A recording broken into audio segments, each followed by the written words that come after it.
Assalamualaikum warahmatullahi wabarakatuh. Waalaikumsalam warahmatullahi wabarakatuh. Ya, alhamdulillah di podcast dakwah KSTV kali ini kita kedatangan tamu nih. Kedatangan tamu dari beliau Ustadz Danang selaku mudir atau kepala sekolah dari STD Riyadus Sholihin. Yang mana yang kemarin kita udah kedatangan tamu yaitu Ustadz Agus sebagai Ketua Mu'alaf Center Semarang yang telah menjelaskan bagaimana perjalanan hijrahnya dari membimbing mu'alaf sampai kiprahnya di dalam mu'alaf, yaitu yang sangat luar biasa sekali. Maka di podcast dakwah kali ini kita akan membahas nih bagaimana pentingnya sebuah ilmu atau pendidikan, yang mana kita langsung nih kedatangan yaitu Ustadz Danang sebagai kepala sekolah yang mana beliau sangat peduli sih terhadap pendidikan, terutama yaitu untuk generasi umat Islam saat ini. Saya ucapkan Assalamualaikum Ustadz Danang. Waalaikumsalam. Yang terima kasih sudah mau atau berkenan sudi untuk datang di studio KSTV kali ini. Ya. Mungkin nanti kita akan mengupas banyak mengenai potret pendidikan, terutama kan saat ini pandemi ya Ustaz. Pandemi yang mana pendidikan off atau dirumahkan atau istilahnya belajar dari rumah atau belajar from home, yang mana pasti sangat ya orang tua mungkin juga kesulitan, guru pun juga pastinya kesulitan ya, apalagi orang-orang tua murid yang mana keterbatasan menggunakan teknologi atau tidak punya media untuk pembelajaran. Nah, maka kita akan mengupas nih bagaimana perjalanan Ustadz Danang sebagai kepala sekolah dan juga pengajar di sekolahnya. Mungkin bisa sedikit cerita nih Ustadz, dari STD Riyadus Sholihin itu pendidikan yang bergerak seperti apa Ustadz? Ya, bismillahirrahmanirrahim. Assalamualaikum warahmatullahi wabarakatuh. Waalaikumsalam. Alhamdulillahilladzi arsala rasulahu bil huda wa dinil haqq liyudhhirahu 'ala dini kullih walau karihal musyrikun walau karihal kafirun. Allahumma arhamna bil Qur'an, rabbi shrah li sadri wa yassir li amri wahlul 'uqdatam min lisani yafqahu qawli. STD di Riyadus Sholihin itu sebenarnya kepanjangan dari Sekolah Tahfidz Al-Qur'an tingkat dasar. Jadi sekolah untuk para penghafal Al-Qur'an setingkat SD. Oh, jadi, tingkat SD. Berarti sekolahnya itu khusus buat menghafal Al-Qur'an ya, atau ada materi umum juga? Ya, ada materi umum, tapi memang difokuskan untuk hafalan Al-Qur'an dan penguatan di segi agama. Sedangkan untuk pelajaran umumnya hanya sebagai pelengkap saja. Seperti itu. Memang awal berdirinya itu sebenarnya kalau kalau mau saya mengisahkan memang kisahnya dramatis banget kalau berbicara tentang kisah. Dramatis ya, sekali. Dramatis ya. Jadi dulu itu saya punya anak usia sekitar 4 tahun. Jadi 4 tahun kemudian tiba-tiba sakit. Kemudian saya bawa ke rumah sakit. Ending di rumah sakit itu di Rumah Sakit Karyadi. Masuk di ruang ICU anak di bulan Ramadan pada saat itu sekitar hampir 1 bulan. Ketika itu dokternya hanya ngomong enak saja. Kalau dokter kan tahu orang memang pekerjaan dokter seperti itu, ngomong sama saya, anak jenengan itu kemungkinan hidupnya sekitar 20%. Kalau hidup pun dia mungkin cacat, sebenarnya nggak bisa ngapa-ngapain ya. Karena pada itu anak saya panas kemudian kejang. Ya memang benar.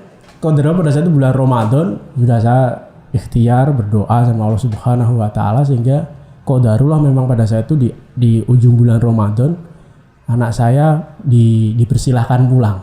Tapi memang apa yang dikatakan dokter benar. Jadi anak saya pulang itu ya yang dulunya normal, yang 4 tahun sudah bisa jalan, bisa ngomong. Jadi seperti bayi lagi dia. Jadi seperti bayi lagi, nggak bisa ngapa-ngapain.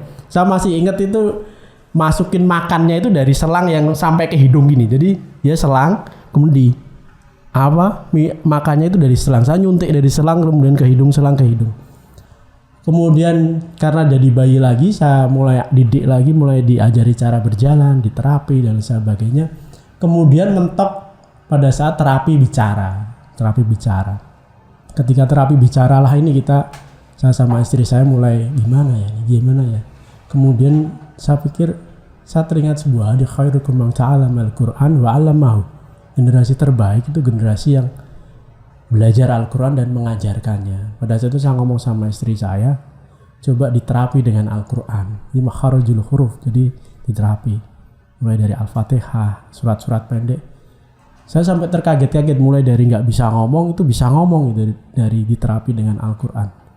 Berinjak usia 5 tahun, kemudian 6 tahun, kemudian saya mikir sama istri saya, kalau seandainya anak yang divonis dokter 20% hidupnya saja, kemudian dikatakan cacat otak, jadi anaknya cacat seperti itu, anaknya kekurangan dari sisi fisiknya saja bisa, apalagi anak yang normal seperti itu.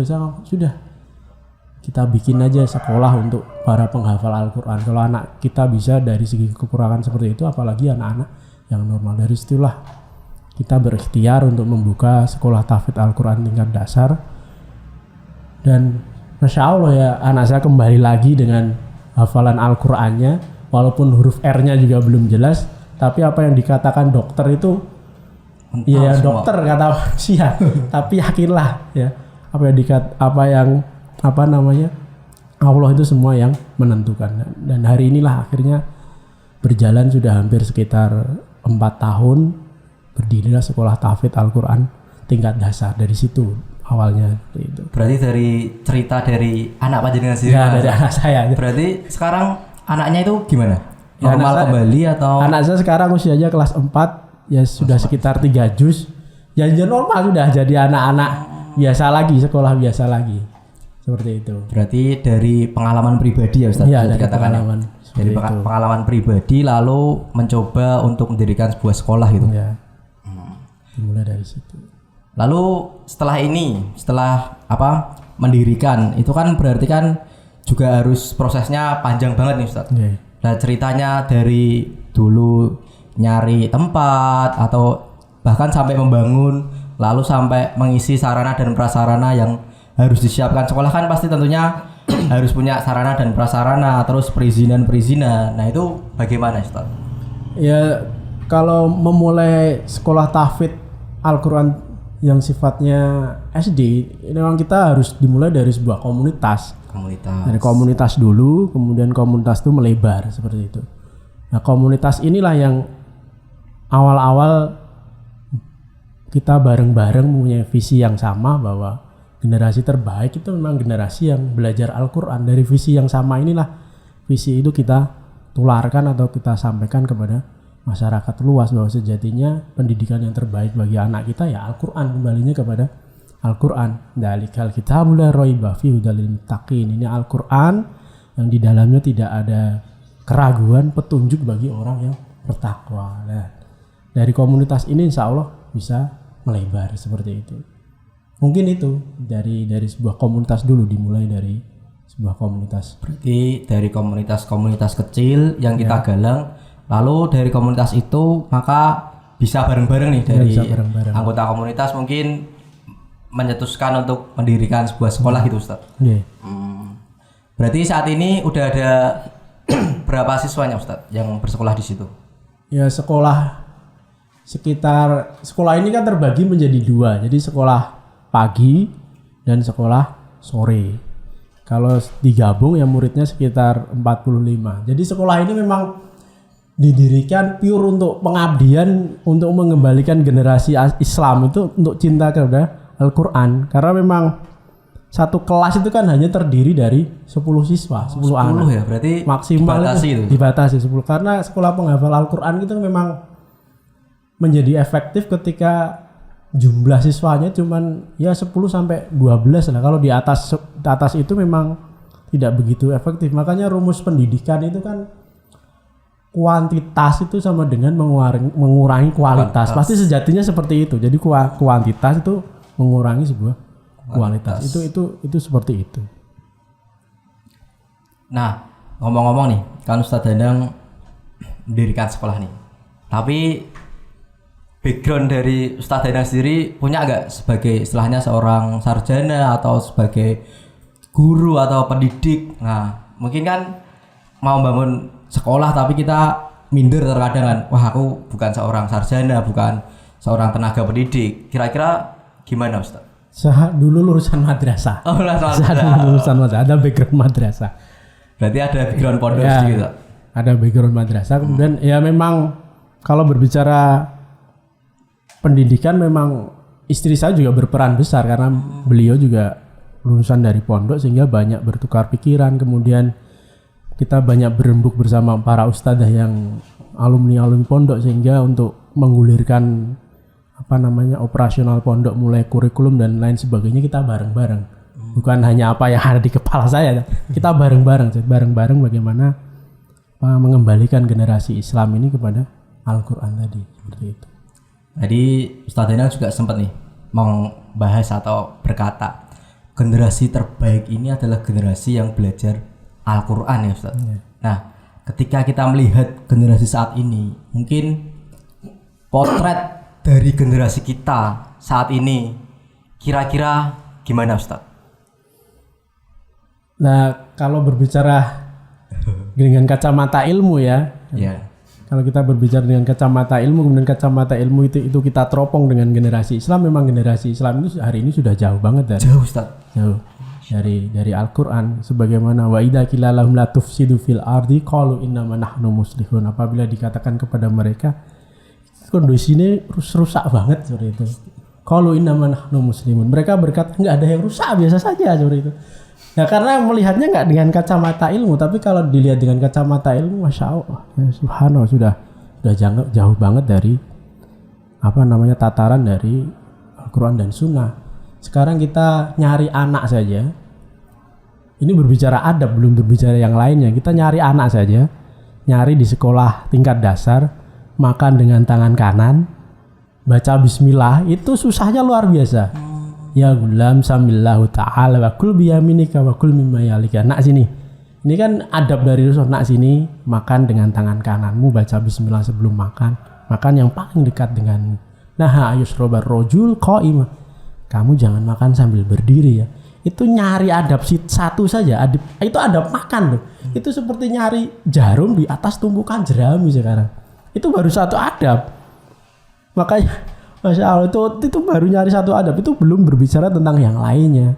Belum berbicara tentang sholat, belum berbicara tentang bacaan Al-Quran. Dan itu baru nyari satu adab saja, kita sudah kehilangan itu. Baru satu adab, apalagi yang lainnya. Sedangkan banyak adab yang belum dipelajari oleh anak-anak kecil ya khususnya Ustaz. Wah, luar biasa. Saya untuk mengembalikan satu adab itu luar biasanya susah banget. Mengembalikan satu adab ini contoh adab yang hari ini hilang ya. Ada anak main anak. Anaknya jatuh nih. Ada temennya jatuh. Itu diketawain itu. Padahal dalam Islam gak seperti itu. Ya. Makanya saya keras banget ketika ada anak jatuh kemudian diketawain. Itu bukan adab Islami.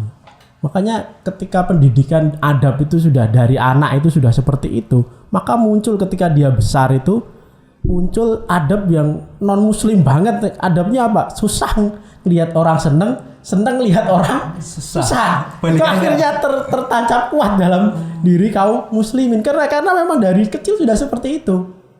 Ya. Adab ngeprank itu kan bukan adab Islami. Ngerjain orang bahkan sampai Rasulullah mengatakan ada seorang sahabat yang cambuknya diumpetin itu. Itu Rasulullah merah padam itu. Nggak boleh loh seperti itu. Membuat khawatir takut terhadap saudaramu itu bukan adab Islami. Apalagi sampai jatuh diketawain. Padahal Allah Subhanahu wa taala menyampaikan lewat lisan Rasul, Allahu fi aunil abdi, maka al-abdu fi auni akhi. Allah itu akan senantiasa menolong hambanya kalau hamba itu senantiasa menolong orang lain. Jadi ketika lihat saudaranya terjatuh itu seharusnya adabnya itu segera ditolong. Apalagi ada media sosial, wes diketawain di media sosial, difoto, di video, diviralkan. Saat itu malah yang diminati. Nah, ini generasi seperti itu loh. Kalau dulu nggak seperti itu. Coba lihat, ada sebuah kisah sangat luar biasa ketika Khalid bin Walid dan bala tentaranya menaklukkan Persia dengan Raja Rustum pada saat itu. Sehingga ketika itu ribuan pasukan hendak menaklukkan Persia pada saat itu, Rustum ngirim intelijen untuk melihat kondisi pasukan kaum muslimin. Dilihat nih, kira-kira menang nggak kita ngelawan kaum muslimin ini. Qadarwa pada saat mereka melewati sungai, ada barang yang terjatuh dari salah satu pasukan. barangnya terjatuh di sungai. Seketika itu mak jegrek 1000 pasukan itu berhenti membantu saudaranya untuk mencari satu barang yang hilang. Bukan ditinggal, bukan diketawain, itu mak jegrek. Itu langsung dicari tuh barangnya. Cuma demi nyari satu barang. Itu 1000 pasukan berhenti. Ketika agen intelijennya Rustum itu melihat itu langsung ngomong sama Rustum, kita nggak mungkin menang nih lawan kaum muslim. Kenapa? Kesolidan dan persaudaraannya seperti itu. Kalau hanya untuk batu barang saja mereka saling tolong menolong, apalagi untuk nyawa saudaranya. Bener juga ya. Ya akan mungkin kita menang, dan akhirnya bener itu, luluh lantah. Pada saat itu Persia di tangan Khalid bin Walid. Itu mentalitas generasi Islam pada masa, dan hari ini mulai hilang kan? Iya. Bayangkan sekarang malah yang ngeprank viral-viral itu malah yang jadi trending. Kerja itu ya, temennya saya khawatir itu seneng ya. Komedi itu wah laris malah saat ini. Nah, itu potretnya. Tapi juga makanya ini PR besar bagi pendidikan kita hari ini untuk bagaimana bersama-sama kita mengembalikan generasi Islam hari ini. Seperti itu. Ya, itu kan dari sisi pandangan seorang guru, Ustaz, dan atau sebagai tenaga pendidik. Nah, kalau dari orang tua sendiri, Ustaz, biasanya kan terkadang nih guru mengajarkan sesuatu tentang adab misal katakanlah. Nah, namun ketika siswa atau murid itu sampai di rumah dan orang tuanya itu malah atau istilahnya mereka tidak mengajarkan adab. Nah, apakah hal seperti itu juga bisa mempengaruhi ketika kita di sekolah sudah mengajarkan sesuatu yang baik katakanlah, nah namun di rumah dengan lingkungan yang berbeda. Nah, itu apakah juga akan bisa mempengaruhi dari pembelajaran dari seorang siswa, Ustaz? Iya, berpengaruh besar karena hadisnya jelas kan, kullu mauludin yuladu ala fitrah. Setiap anak itu terlahir dalam keadaan fitrah. Jadi secara potensi siap dibesarkan dalam keadaan Islam yang baik. Fa'abawahu, tergantung orang tuanya. Maka sebaik apapun pendidikan, semuanya itu kembali kepada orang tuanya. Semisal di sekolah diajarin sholat ya, ya, muru aludakum bis sholat ahum sab'i sinin ya, perintahkan anakmu sholat di usia 7 tahun. SD sudah digembleng, ustadzanya sudah gembleng dan lain sebagainya sudah gembleng. Kemudian dia pulang lihat bapaknya nggak sholat, ibunya nggak sholat. Itu seperti balon yang diisi ilmu, istilahnya ilmu gasnya ini ilmu, kemudian sampai besar, sampai rumah dibledosin sama orang tuanya sendiri. Kenapa? Ya dia lihat bapak ibunya nggak sholat ya. Makanya ayat dalam surat At-Tahrim itu menjadi evaluasi besar bagi kita. Ya ayyuhalladzina amanu qu anfusakum wa ahlikum nar. Wahai orang-orang beriman, jagalah diri kalian dan keluarga kalian dari api neraka. Maka ayat ini kan pembelajaran banget. Kenapa ayat ini dimulai dari diri kalian? Karena ayat ini hendak menyampaikan kita bahwa pendidikan itu sejatinya keteladanan. Jadi jenengan gembor sholat ya, orang tua sholat kono. Jenengan gak sholat gak bisa. Ya. Makanya garis tebal sebuah pendidikan ini kebaikan itu bukan hanya sekedar pengajaran. Kebaikan itu sejatinya adalah keteladanan. Nah, mungkin seperti itu. Makanya dalam STT di Riyadhus Shalihin kan ada pembinaan orang tua siswa tiap 1 bulan sekali, sehingga visi misi sekolah dan visi misi orang tua itu sama. Ya, kalau memang berbeda itu susah banget. Tadi ibarat tadi sudah diisi dengan adab, pulang lagi hampir sama tadi, sudah diisi adab, makan dengan tangan kanan baca bismillah, pulang sampai rumah lihat bapaknya makan dengan tangan kiri, tadi sudah selesai itu pelajaran itu. Hilang semua. Ya, makanya kembalinya pendidikan itu sejatinya memang keteladanan. Berarti orang tua itu bukan istilahnya kalau jarkoni Ustaz, ngajari tapi orang lakoni. Nah, makanya banyak orang tuh, Ustaz, papiin anak saya jadi soleh ya Ustaz, ya saya bayar apa saja mau. Ya saya mau gelem, soalnya saya bayar satu bulan berapa anak saya juk jadi soleh. Lah sekolah baik seperti itu. Kan nggak bisa seperti itu. Saya juga mau tiba-tiba bayar berapa terus tiba-tiba anak saya jadi soleh. Ya pasti kita ikhtiar bersama, usaha bersama. Ya. Makanya fa'abawah itu ada yang menafsirkan itu orang tua itu 60%, 20% itu pendidikan, sekolah, kemudian 20% itu masyarakat. Semuanya harus selaras. Itulah sebab besar kenapa Imam Syafi'i di usia 7 tahun dia hafal Al-Quran. Kenapa? Karena semua 3 hal ini selaras semua. Orang tuanya juga selaras didik dengan Al-Quran. Dia keluar di masyarakat juga selaras. Dia pendidikan juga di Kutab selaras juga. Akhirnya mudah banget menghafal Al-Quran. Lah kita keluar jaranku yang kayak racun. Udah langsung. Itu susah banget. Makanya ini tantangan bagi orang tua ketika kita hidup di sebuah nilai-nilai yang gak selaras dengan Islam. Bagaimana coba? Iya. Berarti orang tua juga cerminan kan ada istilah ya anakmu itu ya fotokopian dari orang tuamu gitu Ustaz. Seperti itu. Berarti emang orang tua juga butuh PR-nya. Jadi ketika anak disekolahkan ya orang tua juga perlu belajar gitu. Iya. Jadi memang tadi sehebat-hebat sekolah nggak ada sekolah yang hebat kecuali sekolah madrasah dari orang tuanya. Gitu. Karena ibu atau orang tua kan juga sekolah pertama bagi anaknya itu sendiri. Nah, menarik sekali Ustadz kalau kita membahas potret dari orang tua.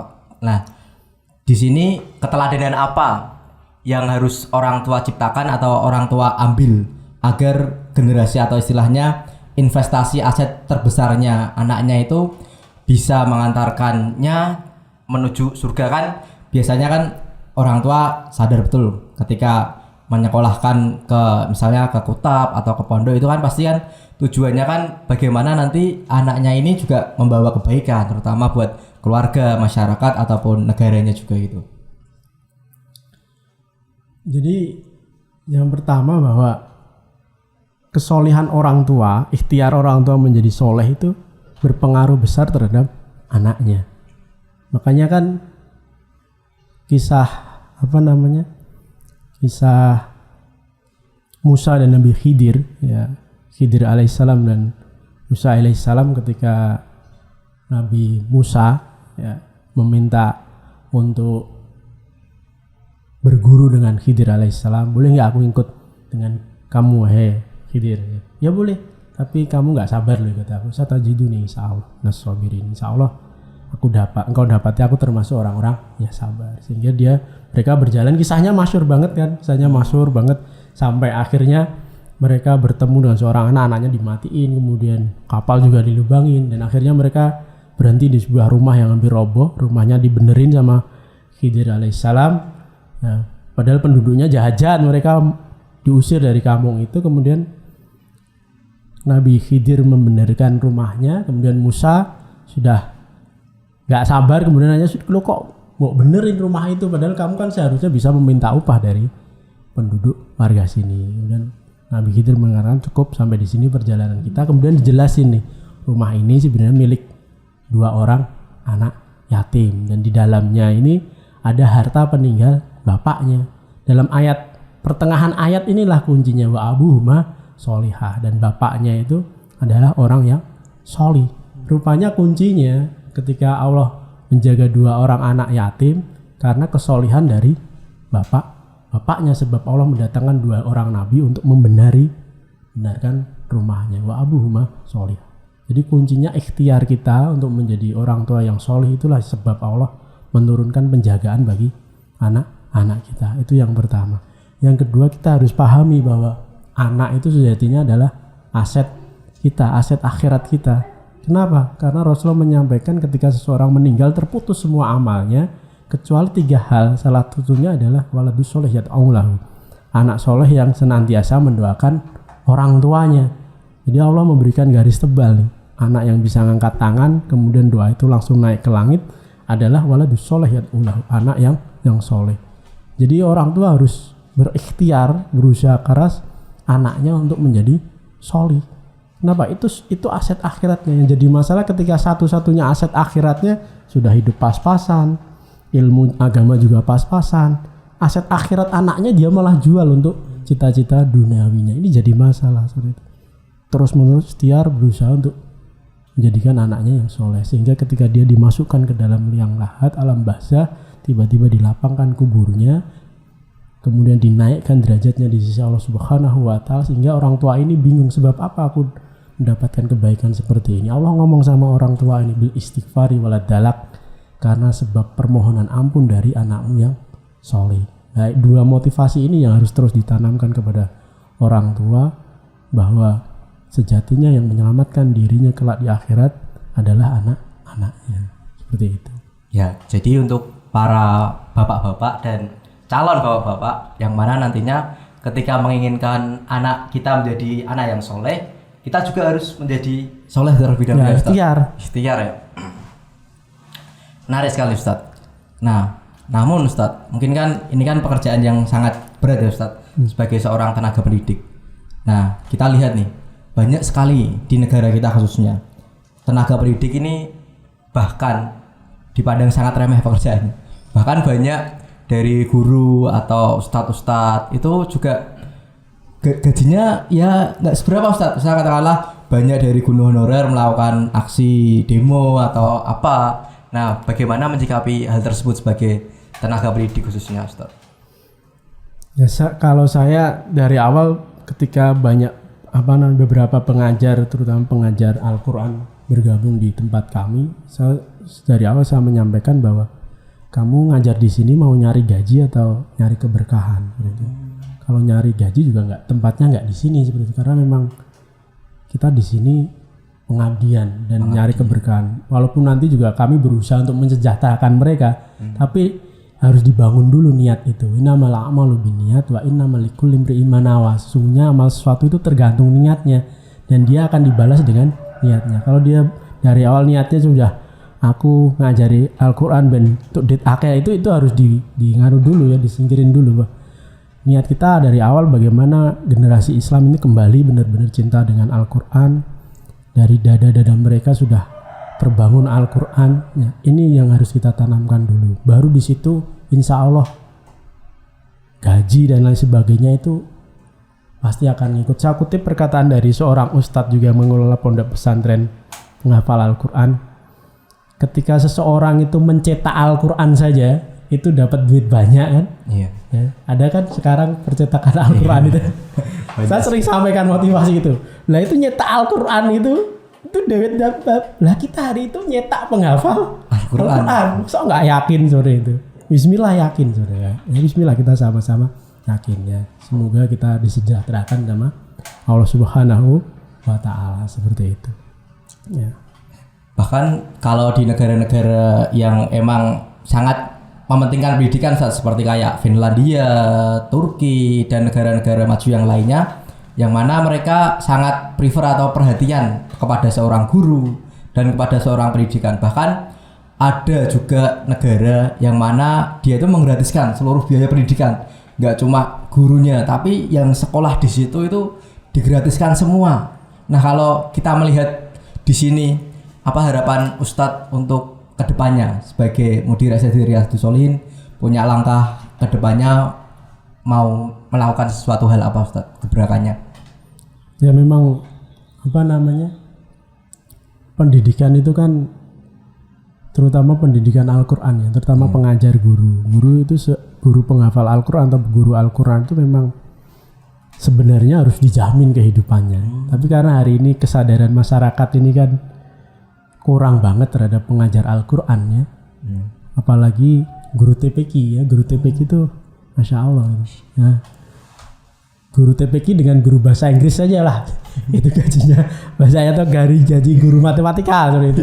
Nah itu saja sudah bagi bumi dan langit. Maka memang yang pertama harus ditumbuhkan kesadaran bahwa ketika kita menginginkan anak yang soleh, maka otomatis kita benar-benar harus banyak-banyak menghargai guru-guru pengajar Al-Quran. Itu harus mulai ditanamkan kepada orang tua siswa ataupun instansi-instansi yang membidangi berkenaan dengan pendidikan ya. Bahwa harus disadarkan memang guru-guru Al-Quran ini benar-benar harus diperhatikan karena mereka garda terdepan untuk menjaga keislaman anak-anak kita. Itu harus ditanamkan.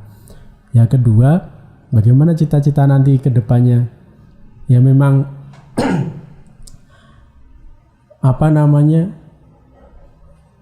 dalam pendidikan Al-Quran ya, pendidikan Al-Quran idealnya itu kan memang tidak membebani orang tua kan seperti itu. Jadi kalau sebenarnya orang tua mampu ya itu bisa jor-joran untuk anaknya.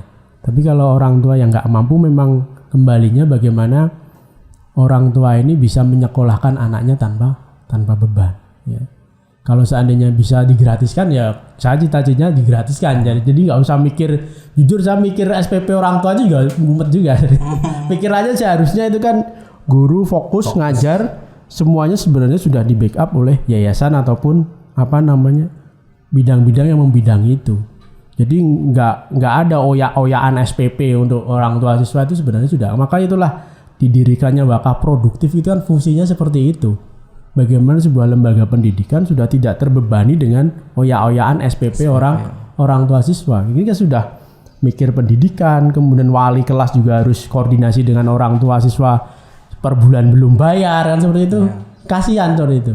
Tapi kalau seandainya sudah fokus semuanya sudah di backup yayasan, orang tua yang mampu juga ada kesadaran sehingga dia total membantu lembaga Al-Quran itu enak banget sebenarnya. Tapi itu kan ikhtiar, makanya kita ikhtiarnya seperti semoga kedepannya ada wakaf produktif sehingga guru dan pengajar itu tidak terbebani ngoyak-ngoyak SPP. Ya seperti itu. Akhirnya semuanya berjalan dengan baik. Itu kan yang ideal, tapi kalau kita nyari ideal ya nggak berdiri sebenarnya seperti itu. Nggak melaku malahan. Akhirnya sudah Bismillah semampunya kita seperti itu. Ya. Untuk langkah awal yang saat ini dijalankan sebagai istilah wakaf produktif itu menggulirkan sebuah program-program apa Ustaz? Mungkin?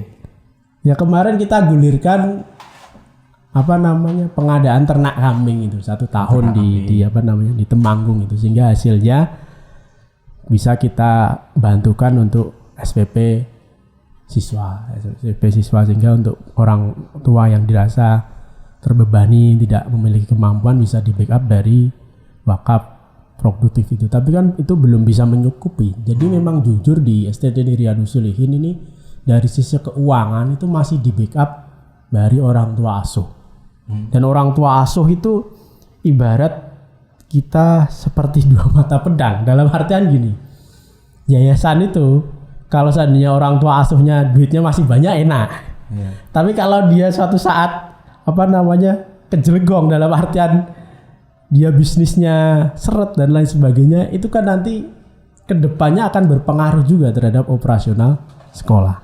Makanya memang yang ideal itu wakaf produktif ya, wakaf produktif usaha yang dikelola oleh sebuah yayasan lembaga pendidikan sehingga per bulannya ada pemasukan terus menerus. Kalau orang tua siswa kadang kan orang tua asuh itu kan dia hari ini hasilnya lumayan ya, berarti bisa berinfak. Tapi kalau bulan besok dia penghasilannya menipis ya, dia kemungkinan bayar SPP untuk orang siswa yang nggak mampu juga akan berkurang juga. Jadi di STT Riyadhus Shalihin ini memang persentase terbesarnya masih di backup oleh orang tua asuh seperti itu. Orang tua asuh itu berarti orang tua asuh pendidikan yang mana orang lain berarti Ustaz? Ya orang lain. Oh, dari orang lain yang mau menjamin pendidikan dari murid-muridnya.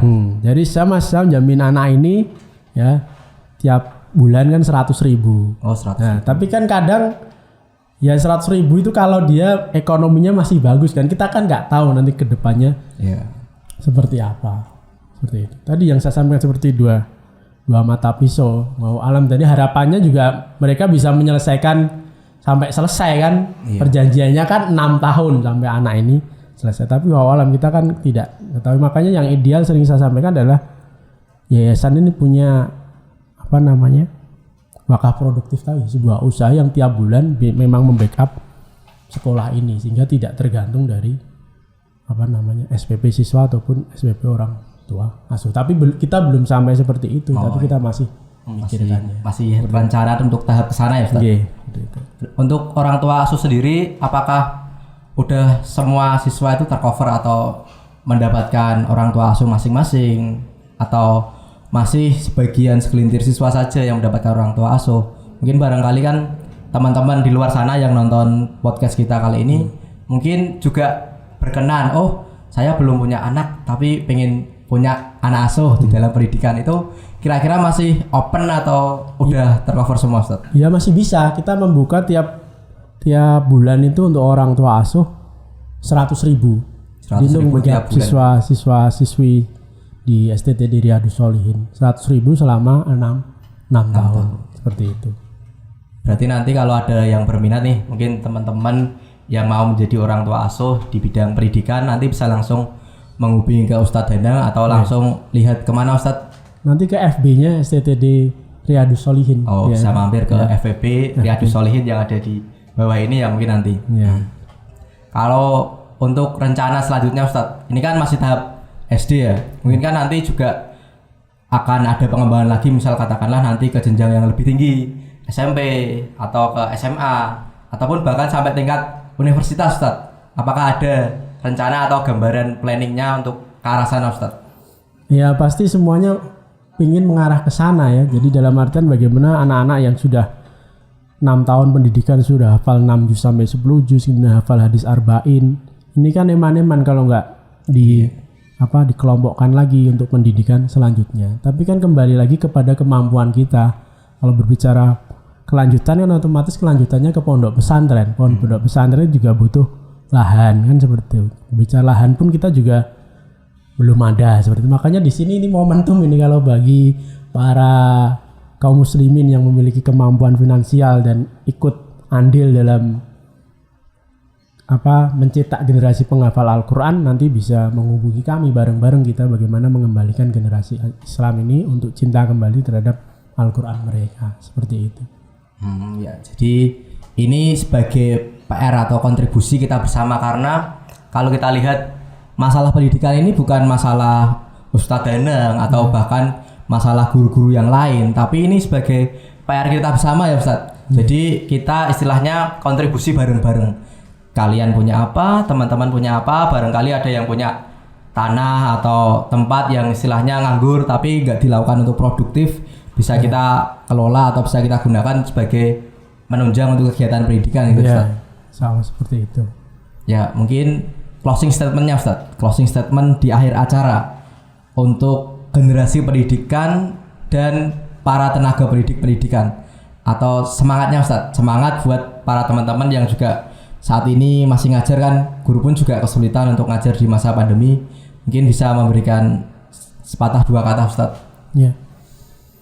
Ya, berkenaan dengan pengajaran, memang pengajaran itu sejatinya kalau hafalan Al-Quran nggak bisa lewat daring, pasti ketemu. Makanya kemarin kita libur di pandemi juga libur kita, kemudian kita musyawarah dengan orang tua siswa bagaimana ya akhirnya mereka sepakat untuk masuk kembali, tentunya dengan protokol kesehatan kan seperti itu. Karena memang jujur nggak bisa hafalan Al-Quran lewat lewat daring, itu memang berat kalau seperti itu, karena kita kan menjaga hafalan Al-Quran seorang anak. Jadi memang keberkahannya harus bertemu, kemudian harus murojaah, harus talaki bersama para pengajarnya. Itu yang pertama. Yang kedua, ya pesan kami untuk para pengajar, untuk guru, memang pendidik itu kan sejatinya orang yang dijadikan teladan. Iya. Jadi jangan sampai mengajar itu dijadikan sandiwara. Dalam artian sandiwara kita memakai topeng seorang guru. Jadi ketika kita di kelas, kita menjadi seorang guru. Kemudian kita keluar, kita buka lagi topeng itu menjadi orang yang biasa. Kenapa? Itu keteladanan. Ya, kalau seandainya kita jadikan guru itu sebagai sandiwara, nanti anak-anaknya juga sama. Jadi di sekolah saja dia baik, kemudian keluar lihat gurunya seperti itu, dia jadi seperti itu, karena memang mengajar dan pengajaran itu hanya sebuah sandiwara. Dan ingat, ya ayyuhalladzina amanu lima taquluna ma la taf'alun, kabura maqtan indallahi an taqulu ma la taf'alun. Ayat ini sebenarnya menyampaikan bahwa Allah itu berfirman, ya, jangan sampai kamu menyampaikan kebaikan kepada orang lain, mengajarkan kebaikan, tapi kamu tidak menjadikan teladan bagi orang lain, karena Allah sangat benci dengan cara mengajar seperti itu. Jadi pesan kami ketika kita sudah menempati diri untuk menjadi pengajar, semaksimal mungkin berikhtiar semaksimal mungkin untuk menjadi teladan yang baik bagi anak-anak kita, terutama murid kita. Jangan sampai kita meninggalkan keteladanan bagi murid-murid kita. Mungkin itu seperti itu. Ya, terima kasih dari Ustadz Danang yang mana telah berbagi kisah inspiratifnya mengenai potret dari generasi pendidikan dan generasi kita saat ini. Terima kasih Ustadz yang telah berkenan hadir di podcast dakwah kali ini. Nah, mungkin ini ada sedikit kado nih Ustadz, atau bingkisan dari podcast dakwah, yaitu sebuah tumbler atau tempat minum Ustadz. Ini buat Ustadz Danang. Ya, Mas Doni. Ya, kita tutup langsung aja podcast dakwah kali ini bagi teman-teman yang mana nantinya berkesempatan di podcast dakwah yang selanjutnya kita akan menghadirkan narasumber lagi yang punya cerita-cerita mengenai sesuatu yang mana sangat inspiratif sekali yang bisa mampu kita angkat dan menjadi inspirasi bagi teman-teman semuanya di podcast dakwah KSTV yang selanjutnya. Nantikan saja podcast dakwah KSTV yang selanjutnya dengan berbagai narasumber yang sangat menarik. Terima kasih Ustaz Danang telah hadir di podcast dakwah KSTV. Kita tutup. Wassalamualaikum warahmatullahi wabarakatuh. Waalaikumsalam warahmatullahi wabarakatuh.